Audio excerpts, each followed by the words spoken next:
Ahora mismo debería sonar aquí en el plató de la Esplanada eso de God Save the King, o mejor dicho, The Queen, porque hoy tenemos a una reina, la reina de los cuentos, es nuestra cuentista de cabecera y viene con 2 libros bajo el brazo. Muy buenas tardes, Raquel López. Buenas tardes, Carlos. Me decías, hoy te voy a dar a elegir. Sí, porque traigo del cuento que vamos a contar hoy, que voy a contar hoy, traigo 2 libros. Sosténlos en la mano para que se vean bien, que ese trozo no lo vemos en la cámara. Estos 2 libros traigo. De aquí he sacado una versión y otra versión. ¿Cómo se titula el libro? La flor del Ilolá, la flor del olivar.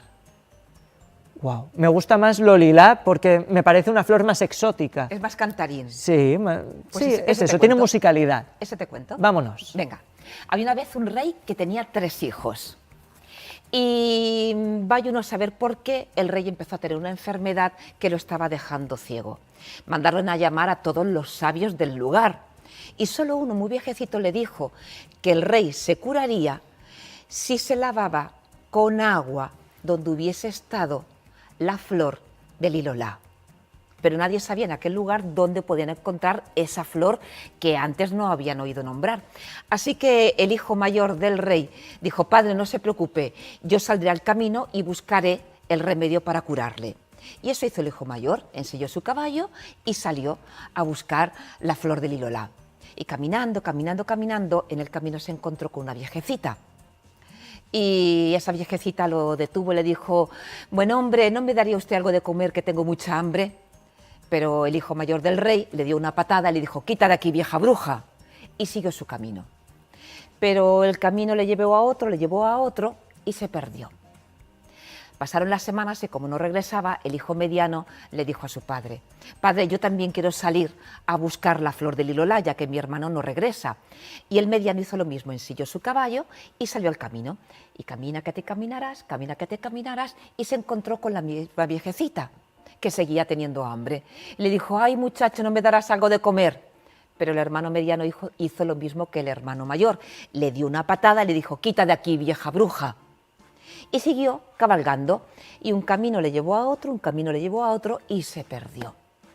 Pasaron las semanas y el hijo pequeño, que era casi un chiquillo, le dijo al rey: padre, que yo también quiero salir a buscar el remedio para curarle a usted la ceguera.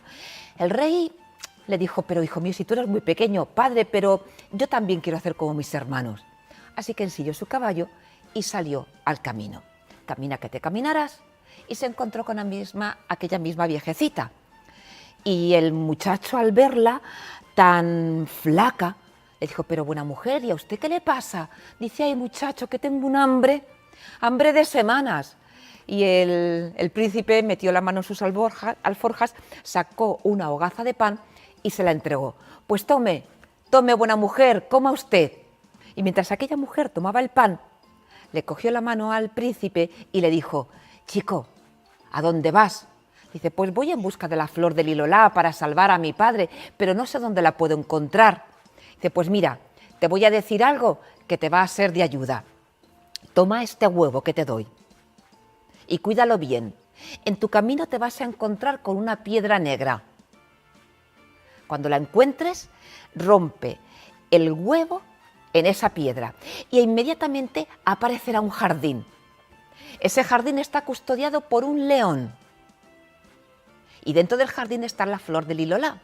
Pero para poder entrar tienes que esquivar al león. Atiende bien, porque si el león tiene los ojos abiertos es que está durmiendo. Y si tiene los ojos cerrados es que está despierto. El muchacho le dio las gracias a aquella viejecita y siguió cabalgando. Y cabalga que te cabalgarás, se encontró con una piedra negra en el camino. Rompió allí el huevo y efectivamente apareció un jardín enorme y un león en la puerta. Y a lo lejos sí que veía allí la flor del Ilolá. Y entonces se fijó en cómo tenía el león los ojos, y los tenía abiertos. Así que podía entrar o no. Sí, si los tenía abiertos es que estaba durmiendo. Así que el muchacho entró, cogió la flor del Ilolá y salió. Y empezó a desandar el camino. Y en uno de esos cruces del camino se encontró con sus 2 hermanos perdidos. Y se pusieron tan contentos. Anda, ¿has encontrado la flor para padre? Sí, venga, vamos a regresar juntos, que padre se va a poner muy contento. Pero a mitad de camino, los 2 hermanos mayores empezaron a hablar entre ellos diciendo: padre se va a quedar más contento con el pequeño porque ha encontrado la flor de Lilolá. ¿Y si lo matamos?, dijo el mayor. Y al mediano le pareció buena idea. Así que lo emborracharon y cuando el pequeño ya no podía tenerse en pie, lo llevaron a un recodo del camino y allí lo mataron. Lo enterraron y con las prisas le dejaron el dedo meñique fuera. Y los dos muchachos se fueron corriendo al palacio. Allí los sabios cogieron la flor de Lilolá, la pusieron en agua y con ese agua le lavaron los ojos al rey, que recuperó la vista. Pero el rey seguía diciendo: ¡ay, mi hijo pequeño que no vuelve! No, padre, no lo hemos visto, no lo hemos visto. Pero debes de saber que allí en el camino donde lo habían enterrado, ese dedo índice que había quedado fuera, de ese dedo creció unas cañas.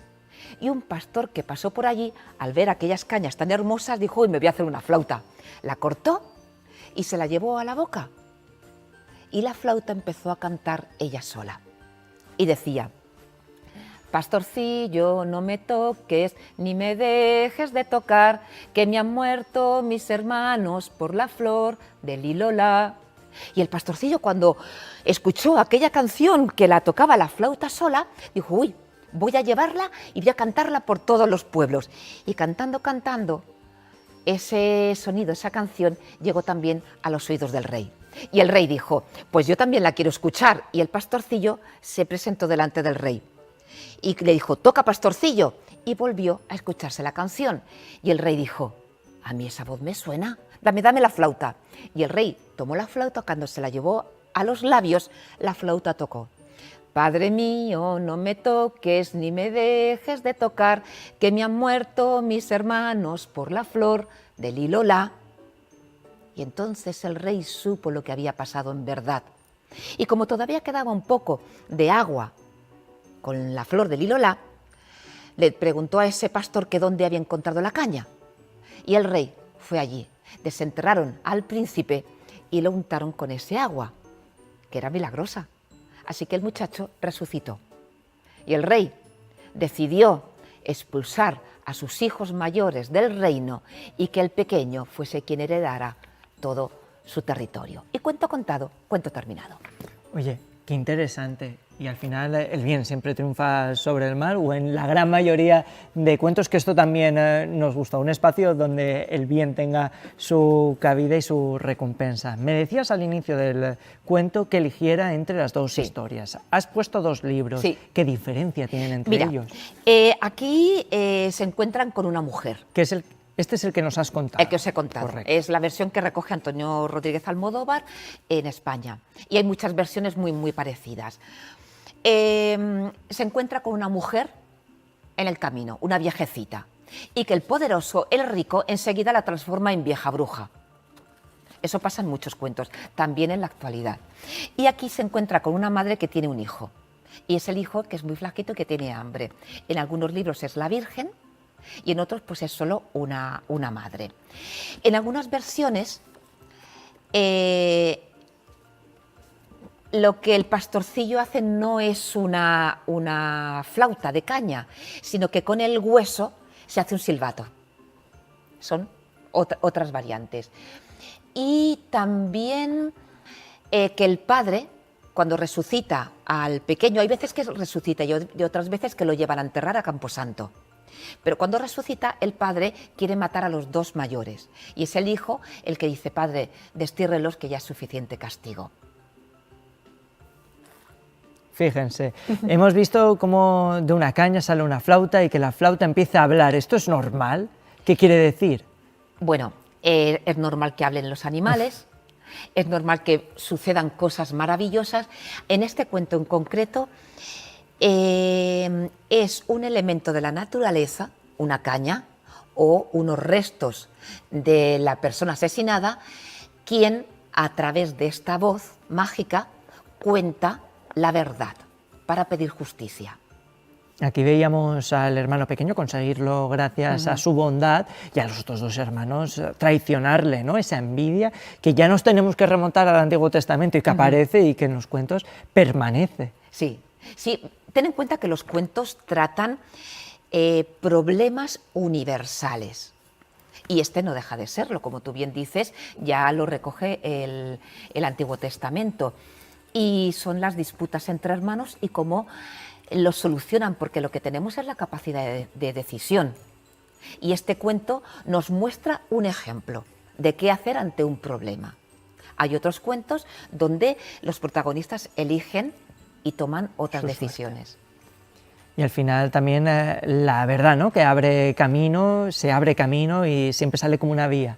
Es que esto es muy interesante porque vuelvo otra vez a que es la naturaleza o algo tan insignificante como una caña la que muestra, la que pones sobre la mesa cuál es la verdad y cómo desenmascara al asesino, al mentiroso, un elemento pequeño, igual que es el hermano pequeño, el que al final consigue ser el protagonista y el que vence. Un elemento de la naturaleza tan pequeño es el que narra los hechos y después son los otros protagonistas los que deciden esos hechos qué categoría tienen.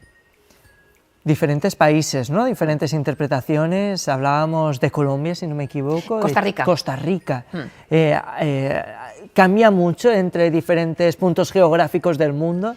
Claro, ten en cuenta que a toda Latinoamérica estos cuentos llegan tras la colonización, tras que llega Colón. Y es una época donde la Iglesia está muy establecida en todos los rincones. Entonces, esos personajes... los dioses griegos se convierten en santos cristianos, las viejecitas se convierten en la Virgen María, tienen todos estos elementos que te llevan a todo el imaginario religioso. Si nos vamos a Europa, este cuento también está recogido por los hermanos Grimm, con poquitas variantes. Pero entonces pues tiene ese contexto más de la Europa central o de la Europa del norte. Colonizamos hasta los cuentos. Sí. Los llevamos al menos. Los tuneamos. Muchísimas gracias, Raquel López, por estar esta tarde con nosotros. Pasamos un fin de semana y a seguir disfrutando de los cuentos.